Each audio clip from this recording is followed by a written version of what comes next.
Channel. ഇന്നത്തെ special recipe എന്ന് പറയുന്നത് ഒരു നാടൻ ഐറ്റം ആണ്. ഉണക്കനെല്ലിക്ക മത്തി കറി.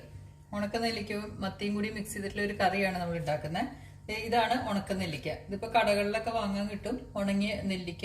അപ്പൊ ഇത് നമ്മള് നന്നായിട്ട് കഴുകി വൃത്തിയാക്കണം. കാരണം ഇതിനകത്ത് പൊടി അഴുക്കൊക്കെ ഉണ്ടാവും, പുറത്തിട്ട് ഉണക്കുന്നതല്ലേ. നന്നായി കഴുകണം. അതുപോലെ തന്നെ കുരു ഉണ്ടെങ്കിൽ അത് മാറ്റണം. കുരു മാറ്റി നന്നായി ഒരു 4-5 തവണയെങ്കിലും കഴുകണം. മണ്ണ് അഴുക്കൊക്കെ ഉണ്ടാവും. അതിന് ശേഷം അത് വെള്ളത്തിൽ സോക്ക് ചെയ്ത് വെക്കണം.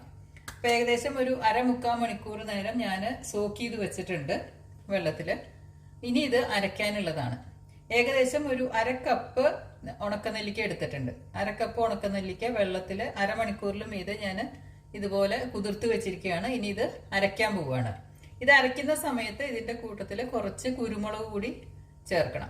കുരുമുളകും പച്ചമുളകുമാണ് നമ്മൾ ഈ കറിയിൽ ചേർക്കുന്നത്. അപ്പൊ കുരുമുളകും ഈ ഉണക്കനെല്ലിക്കയും കൂടി ഒരുമിച്ച് അരച്ചു കൊണ്ടുവരാം. ഇപ്പൊ ഞാനിത് അരച്ചു കൊണ്ടുവന്നിട്ടുണ്ട് കേട്ടോ. 1.5 സ്പൂൺ കുരുമുളക് ഞാൻ എടുത്തിട്ടുണ്ട്. പൊടിയല്ല, കുരുമുളകായിട്ട്. ആ കുരുമുളകും ഉണക്കനെല്ലിക്കയും കൂടി അരച്ചു. ഉണക്കനെല്ലിക്ക സോക്ക് ചെയ്യാൻ വെച്ച വെള്ളം തന്നെ ചേർത്തിട്ടാണ് ഞാൻ ഇത് അരച്ച് എടുത്തിരിക്കുന്നത്.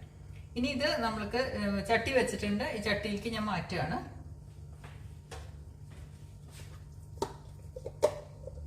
എരിവ് കൂടുതൽ തോന്നുന്നുണ്ടെങ്കിൽ 1.5 സ്പൂൺ കുരുമുളക് നിങ്ങൾക്ക് 1 സ്പൂണാക്കി കുറയ്ക്കാം.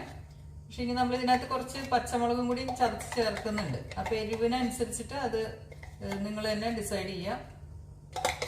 ഇനി ഇതിലേക്ക് ചേർക്കുന്നത് ഇഞ്ചി, വെളുത്തുള്ളി, പച്ചമുളക്. ഇഞ്ചി ഒരു ചെറിയ പീസ് ഇഞ്ചിയും വെളുത്തുള്ളി ഒരു 4 എണ്ണം എടുത്തിട്ടുണ്ട്. ഒരു 3 പച്ചമുളകും ഉണ്ട്. ഇത് ഇതിനകത്തേക്ക് ചേർക്കുകയാണ്. പിന്നെ ആവശ്യം ഉപ്പാണ്. ഉപ്പ് ഓരോരുത്തരുടെയും ടേസ്റ്റിനനുസരിച്ചിട്ടുള്ള ഉപ്പ് ചേർക്കുക. ഇനി ചേർക്കാനുള്ളത് കുറച്ച് മഞ്ഞൾപ്പൊടി. ഏകദേശം ഒരു 1/2 സ്പൂൺ മഞ്ഞൾപ്പൊടി ചേർക്കുന്നുണ്ട്. അതുപോലെ ചേർക്കാനുള്ളത് മല്ലിപ്പൊടി.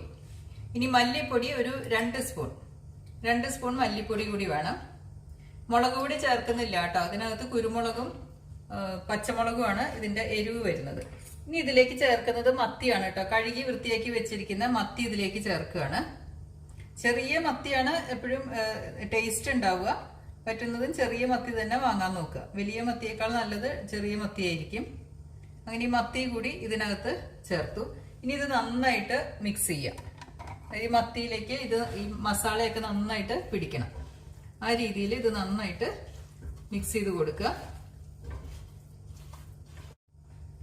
നന്നായിട്ട് മിക്സ് ചെയ്തു കേട്ടോ. ആ മസാലയും മീനും എല്ലാം നന്നായിട്ട് മിക്സ് ചെയ്ത് വെച്ചിട്ടുണ്ട്. അതിലേക്ക് ഞാൻ കുറച്ച് വെള്ളം ഒഴിക്കാൻ പോവാണ്. വളരെ കുറച്ച്, ഒന്ന് അത് വെന്ത് കിട്ടാൻ വേണ്ടി മാത്രം വളരെ കുറച്ച് വെള്ളം ഒഴിക്കാം. കുറച്ച് കരിവേപ്പിലയും കൂടി ഇട്ടിട്ട് നമ്മൾ അടുപ്പിൽ വെക്കാൻ പോവാണ്. ഇപ്പൊ ഇതാ മസാലയൊക്കെ പുരട്ടി റെഡിയാക്കി വെച്ചത് ഞാൻ അടുപ്പിൽ വെച്ചിട്ടുണ്ട് സ്റ്റൗവിന്റെ മീതെ. ഇത് നന്നായിട്ട് കുക്കായി വരണം. ഇത് അടച്ചു വെച്ച് തന്നെ വേവിക്കാൻ നോക്കുക കേട്ടോ. കുറച്ച് വെള്ളമേ ഞാൻ ചേർത്തിട്ടുള്ളൂ. അതുപോലെ തന്നെ ഇതിനകത്ത് പുളി ചേർത്തിട്ടില്ല. കാരണം നെല്ലിക്കയിൽ തന്നെ നല്ല പുളിയുണ്ട്. അതുകൊണ്ട് നെല്ലിക്കയുടെ പുളി മതി ഇതിനകത്ത്. വേറെ പുളി ചേർക്കേണ്ട ആവശ്യമില്ല. അതുപോലെ തന്നെ മുളക് പൊടി ചേർത്തിട്ടില്ല. പച്ചമുളകും കുരുമുളകുമാണ് ചേർത്തിരിക്കുന്ന എരിവിന് വേണ്ടിയിട്ട്. ഇനി ഇത് അടച്ചു വെച്ച് വേവിക്കാം. ഇടയ്ക്ക് ഒന്ന് തുറന്ന് നോക്കണം കേട്ടോ. ഇടയ്ക്ക് തുറന്ന് നോക്കിയിട്ട് ഒന്ന് ചുറ്റിച്ചു കൊടുക്കുക. ഇത് സ്പൂണിട്ട് ഒട്ടും ഇളക്കരുത്. ഒന്ന് പാത്രം ഒന്ന് ഇങ്ങനെ ചുറ്റിച്ചാൽ മതി. കാരണം ഇത് അടിയെ പിടിക്കുന്നില്ല എന്ന് ഉറപ്പിക്കാൻ വേണ്ടിയിട്ടാണ്. ഇതുപോലെ ഒന്ന് ചുറ്റിച്ചു കൊടുക്കുക. പിന്നെ ലോ ഫ്ലെയിമിൽ തന്നെ വെച്ച് വേവിച്ചെടുക്കുക. ഏകദേശം ഇത് കുക്ക് ചെയ്യാൻ വെച്ചിട്ട് 15 മിനിറ്റ് കഴിഞ്ഞു കേട്ടോ. അപ്പൊ ഒന്ന് തുറന്ന് നോക്കാം. അത് കുക്കായിട്ടുണ്ട്. പക്ഷെ നമുക്ക് ഒന്നുകൂടി ഒന്ന് വറ്റി കിട്ടണം. അപ്പൊ ഇനി ഇത് തുറന്നു വെച്ചിട്ട് ചെയ്താൽ മതി. ഇനി ഇത് അടച്ചു വെക്കേണ്ട ആവശ്യമില്ല. അപ്പൊ കുറച്ച് കരിവേപ്പിലയും കൂടി ഇടാം കേട്ടോ. കരിവേപ്പില ഇപ്പൊ എത്ര ഇട്ടാലും നല്ല ഒരു സ്മെല്ലാണ് അതിന്. അതുകൊണ്ട് കുറച്ചുകൂടി കരിവേപ്പില ഇടാണ്. അത് കഴിഞ്ഞ് തുറന്നു വെച്ചിട്ട് ഒന്നും കൂടി വെള്ളം ഒന്ന് വറ്റിച്ചെടുക്കണം. വളരെ ഈസി ആയിട്ട് തന്നെ ഉണ്ടാക്കാൻ പറ്റുന്നതാണ്. ടേസ്റ്റിയാണ് കേട്ടോ. ഒരു പ്രത്യേക ടേസ്റ്റാണ്. നെല്ലിക്കയുടെ ഒരു ടേസ്റ്റ് ഒക്കെ വരുമ്പോൾ നല്ലൊരു ടേസ്റ്റാണ്. കാണുന്നവരെല്ലാവരും ഒന്ന് സബ്സ്ക്രൈബ് ചെയ്യുക കേട്ടോ. ഇനി ചെയ്യാത്തവര് ഞാൻ എല്ലാ ദിവസവും പറയുന്നതാണ്. വീഡിയോ കാണുന്നവര് ഒന്ന് സബ്സ്ക്രൈബ് ചെയ്യുക, ഷെയർ ചെയ്യുക. ഇപ്പൊ നന്നായി വറ്റി വന്നിട്ടുണ്ട് കേട്ടോ. ഇനി നമുക്ക് ഫ്ലെയിം ഓഫ് ചെയ്യാം. ഇനി ഫ്ലെയിമിന്റെ ആവശ്യമില്ല. അപ്പം ഇനി ഫ്ലെയിം ഓഫ് ചെയ്യാണ്. ഇപ്പോൾ ഇതിപ്പോൾ ചട്ടിയിലിരിക്കുന്നതുകൊണ്ട് നല്ല ചൂടാണ്, ചട്ടി നല്ല ചൂടായതുകൊണ്ടാണ് കുറച്ച് വെള്ളം തോന്നുന്നത്. പക്ഷെ ഇത് ഇനി തണുത്ത് കഴിയുമ്പോൾ ഇതിന്റെ കംപ്ലീറ്റ് വെള്ളവും വറ്റിയിട്ടുണ്ടാവും. ഇത്ര തന്നെ ആവശ്യമുള്ളൂ. ഇനി ഇതിന് മീതെ കുറച്ച് പച്ച വെളിച്ചെണ്ണ ഒഴിച്ചു കൊടുക്കുകയാണ്.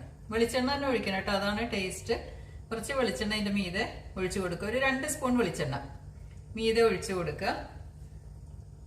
അപ്പോൾ നല്ല ടേസ്റ്റി ആയിട്ടുള്ള മത്തി ഉണക്ക നെല്ലിക്ക കറി റെഡി ആയിട്ടുണ്ട്. അപ്പോൾ thank you for watching my video.